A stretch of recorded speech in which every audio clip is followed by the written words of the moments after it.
The real pros and cons of living in Toronto in 2026. Train runs every 2.5 minutes, 106 Michelin restaurants, and hundreds of kilometers of ravine trails, but the average home costs over $1 million, and you'll lose about 60 hours a year in traffic. That's Toronto in 2026. And the reality is way more complicated than the headlines made it seem. I've been in real estate for 18 years, and today I'm breaking down what actually matters when you're deciding whether Toronto works for your life. Stay with me, because the only factor that makes or breaks everything comes at the end. Pro, the transit reality. Okay, let's start a pro. Those trains arriving every 2.5 minutes during rush hour, that's what Toronto just rolled out on Line 1. And it completely changes the downtown commute game. The TTC carries about 2.5 million people every weekday right now, and those frequency improvements mean you're not standing on platforms wondering when the next train is going to show up. You're just going.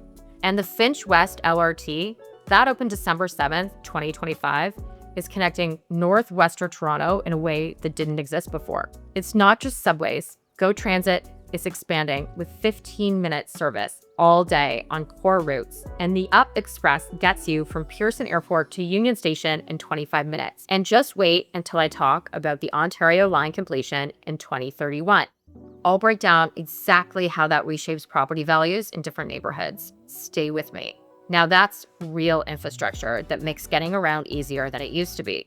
You can live in areas that are harder to reach before and still get downtown without spending your whole morning on transit. That opens up neighborhoods that may have felt too far out even 5 years ago, which directly affects where you should be looking if you're buying right now. But before you get too excited about hopping on those trains, let me show you what happens when you try to drive instead. Con, the traffic situation. Now here's a huge con.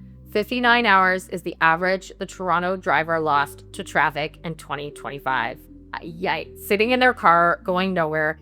If you're commuting on 401, Gardner Expressway, or Don Valley Parkway during peak hours, it's worse. And right now, the Gardner Expressway is being rebuilt, which has double travel times on some routes. So if you're driving east to west along the waterfront, you're dealing with delays that weren't there a year ago. Transit helps, but it's not perfect either. The TTC can have delays and get super crowded during rush hour, especially on Line 1 between Bloor-Yonge and Union Station. So whether you're driving or taking transit, commute time is something you need to think about. And your location choice determines whether you're spending an hour each way or 20 minutes, and that daily time cost affects quality of life in ways that aren't even obvious on paper. Now here's where Toronto surprises people, because despite all that urban density and traffic, you're never far from nature. Pro, green space you don't expect. So here's the thing, you can live in a dense urban neighborhood and still be 5 minutes from a ravine trail. That catches people off guard.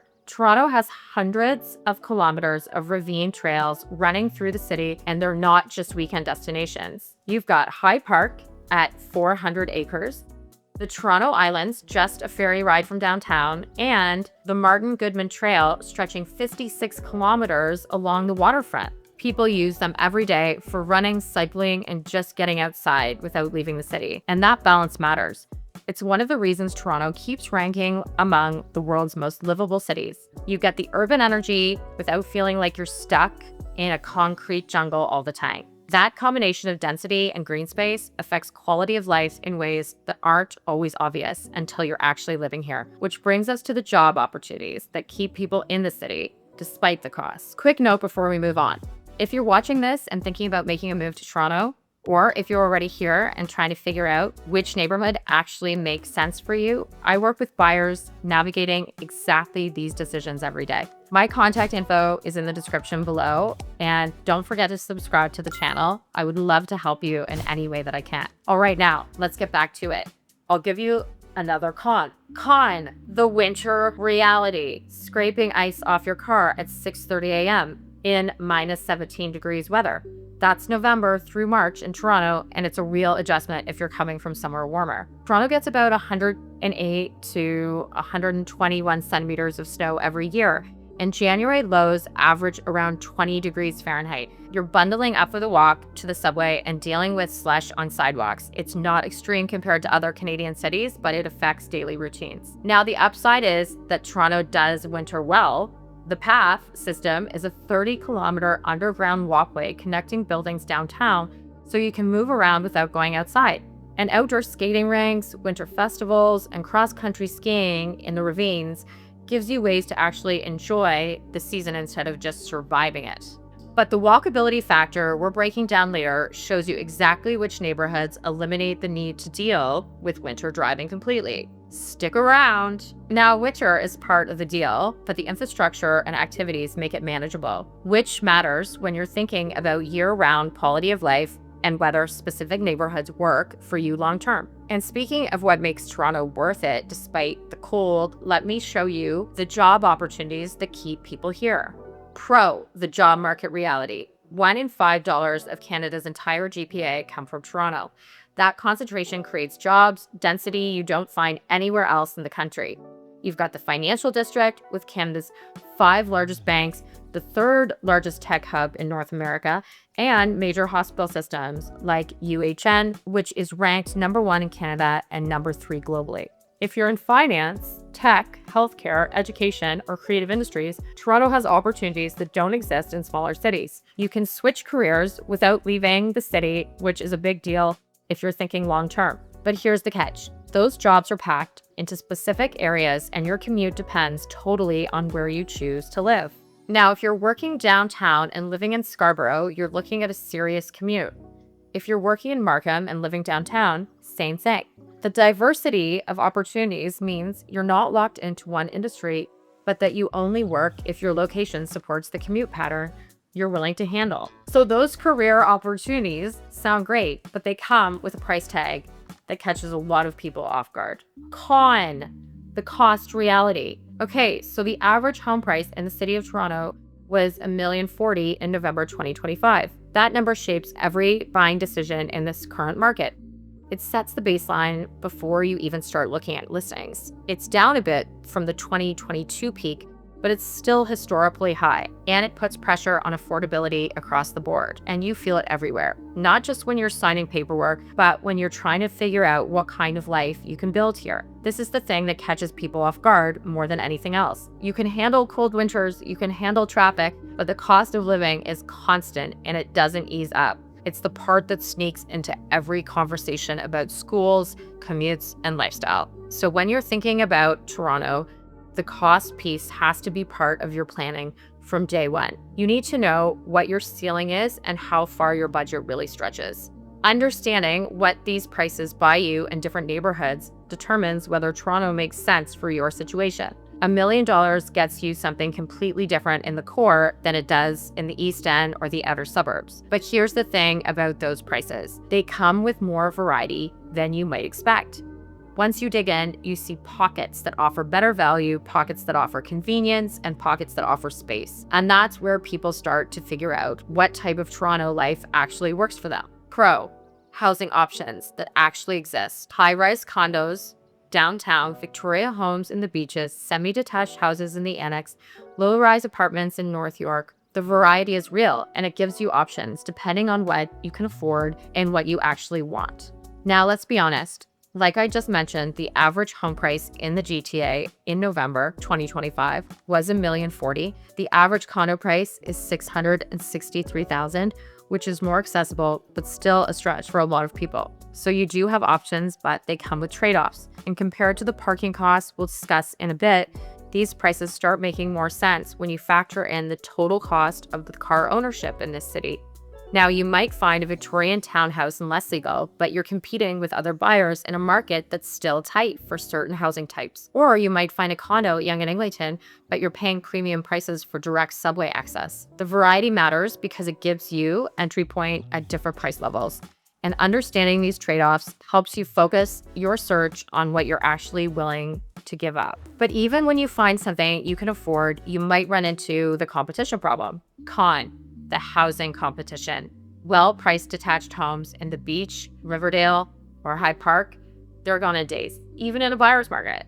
Detached and semi-detached homes in good neighborhoods, they go fast, and buyers are still competing with multiple offers. But condos tell a different story. Condo inventory here is way up, and buyer demand has cooled, which means you have more power to negotiate if you're looking at high-rise units. Low-rise homes, those are still tight. And this is where strategy matters. You need to know which housing types are competitive in which neighborhoods, and you need to move quickly when something fits what you're looking for. That's just the reality of the market right now. Now you're thinking, okay, but at least if I can walk everywhere, I can save on transportation. Let me show you why some neighborhoods work that way and others absolutely do not. Pro, walkability that works. Okay, so walkability is mostly a pro in Toronto. Groceries, coffee, gym, meeting friends, all within 5-minute walk.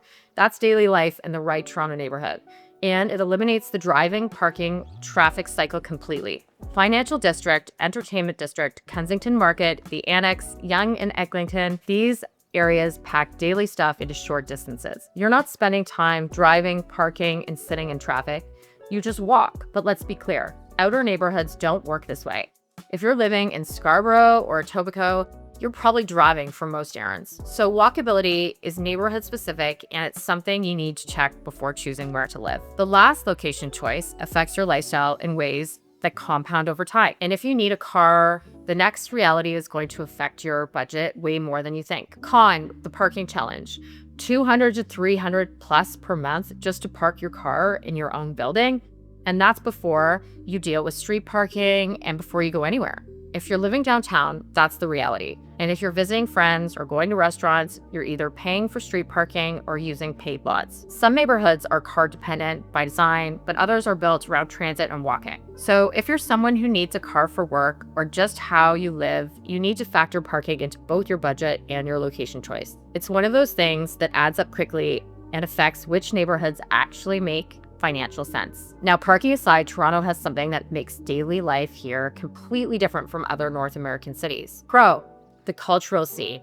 Now, here's a big pro. 106 Michelin recognized restaurants as of 2025. And you've got authentic food from pretty much every culture on earth. That's not marketing, that's just what actually exists here. You've got TIFF every September, Pride, Caravana, and Nuit Blanche, Little Italy, Greek Town, Chinatown, Koreatown, Little India. These aren't just restaurant districts, they're actual neighborhoods. And the diversity isn't just around food. It's festivals, events, galleries, theaters, and live music venues spread across the entire city. You're not stuck with one cultural experience, you get all of them. And honestly, this is one of the things that makes Toronto feel different from other North American cities. So yeah, multiculturalism isn't just numbers on paper, it's lived and celebrated. And that's cultural density creates lifestyle options that affect where you want to be long-term, and understanding that helps you choose neighborhoods that match your actual interests. But all that culture comes with a trade-off that affects your day-to-day life way more than festivals and restaurants. Con, the construction reality. Closed lanes, rerouted buses, construction noise at 7 a.m. That's daily life near major transit projects right now. And it's everywhere. This is a con that you can't ignore. Toronto is building multiple LRT lines, subway extensions, waterfront projects, and residential towers all at the same time. That means noise, road closures, detours, and disruptions that affect daily life. Long term, this is good. These projects improve transit, create new housing, and make the city more livable. But short term, it's frustrating. And if you're choosing where to live, this is something to check. Is there a major transit project near your building? Is there a condo tower going up next door? These things affect your day-to-day experience, and they're worth knowing before you sign a lease or make an offer. The disruption is temporary, but you'll be living with it for years. Now here's why putting up with all that construction might actually be worth it. Pro, infrastructural investment you'll see. Okay, so areas that feel too far from transit today are going to be 1 or 2 subway stops away as these new lines open up over the next decade. That changes everything about accessibility and property values. Toronto is in the middle of the largest transit expansion in its history. The Ontario line is under construction with a target completion of 2031. And it's going to be the first east-west rapid transit through the financial district. The Scarborough subway extension is replacing the old Line 3, and the Yonge North subway extension is pushing Line 1 almost 8 kilometers into Richmond Hill. So if you're buying in Toronto right now, and you're not just choosing based on current transit, you're choosing based on what's coming. And that future accessibility affects which neighborhoods make sense as long-term investments, which brings us to the one factor that actually determines whether all of this works for you or not. The one factor that changes everything. Location strategy. That's the one factor that influences quality of life more than anything else, and it determines whether every challenge we've covered becomes manageable or overwhelming. You can handle the cost of living if you're in the right neighborhood with the right commute. You can handle winter if you're near transit and walkable spots. You can handle construction if you're not right next to a major project. But if you choose the wrong location, everything else becomes harder. Your commute is longer, you need a car for everything, your daily routines are more stressful. So the real question isn't just, should I move to Toronto? It's, where in Toronto should I live based on my job, my budget, and how I actually want to live? And that's the work I do with clients every day. We don't just find a place, we find the right place based on what actually matters to you. If you're ready to figure out which Toronto neighborhoods actually match your job, budget, and lifestyle, not just where you can afford to buy, email me at heather@haddenhomes.com today, and let's map out your strategy this week. And if you want to go deeper into specific Toronto neighborhoods and what you actually get for your money in each area, I've linked that breakdown here. It's the natural next step after understanding these citywide pros and cons. See you over there.